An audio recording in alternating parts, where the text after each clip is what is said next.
هر باری که مردک معاش گرفتگی ما را میبینن فقط میگه که میگم همه پردوم همین فبرلی کار بدارم 2 متر بگیرم. مرا چند پد پیش که دیگه هم گفتگی شما باشن دخترها گنده فرصتی که باید دست دستین بدره بنویسیم ما تو را полностью کار آموزانیم و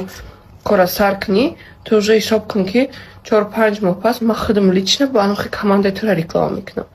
که اگه تا تصور که چقدر تو معاش میگیری. برای همین دخترها وقت فرصت های دست نتین مدینه سعیدزاده دا بنویسن مدینه که تاجیکستان تکند یکم معاشش 87 سومن بود.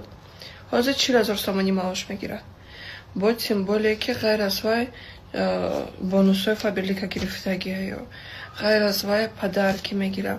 و عموما تو میتونه که یاد بده که چقدر در مدت کوتاه موفق شای معاش دگذری معاش خوش رو ده